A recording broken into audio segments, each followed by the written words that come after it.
Rongmongve Development Block angkang PMAY-G ahemso ketangte dolang. Sarkar ke kiduk kila katuma phan ke kanghon kachin sodosi isi hini kanghon pen kirap ke pibomro.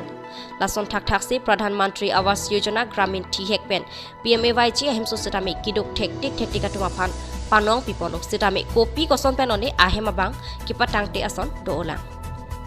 Lakha ingkoi ratrok duar baguri MSC constituency angkang Rongmongve block ke parlu justimet PMAY-G ahemso kiduk tektik atuma phan panong pidat apida ki mate ke claim pi bek atum kopi koson penone patang pi pedet pusi ahemso kilong dun bek atum pen pherang ke atumalong nang ni ridun lason thak si duar baguri angkang ardotame justimet hemso mate PMAY-G ketangte arong along dolang lasi lahai ahemso nang patang pidat asonte meparji puta hem ahem photum ningjerinti Kajironga pen Andrew Hanse report News 7 Northeast. Tangkela bang so hem aputak nang ni ko pilo puji bang ela so hem tangte de lo la sila ki patang ni phanang ni ko pilo lang tu phan. Nang li tum ni lirabun ding li patang nang ko. Ni ke ko pen ni a pisi de nang ne thang nang ni la hem nang ni. La ni lirabun ko Nilip killing nokhum Asong tum arnisi apartment ameipi kepaman ko. Lakha ingkoi rapo nilip MSC constituency ka parlo hemai killing along jangmi poni phai ser cap ani ata por phai cap malompen nilip killing nokhum Asong atum kaching rumamai paman po.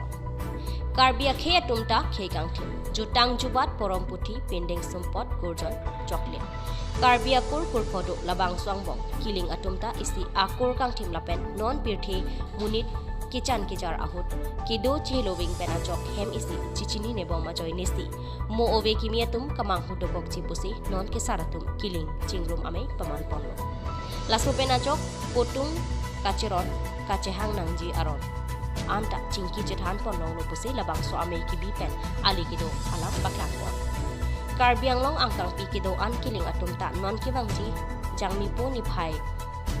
Kreser kepen jangmi poni phai ingkoi ani dok muka killing arong maybe peman pon thuji pusti pherang ke thengno nangpachini do pini mayalong killing nokhum central committee pen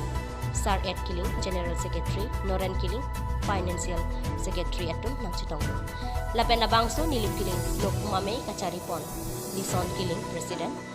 Borsing killing VP, Stefan killing General Secretary, Babu killing AGS, Ken Singh killing Treasurer, Lapen, Kapre Kethe killing atum Lapen, Manping kido atum Chitong Rungsi, May Mesempen, Pajut Ponlok, Pamilo. Tokolang sopen perang ke biren hasi, 7 North.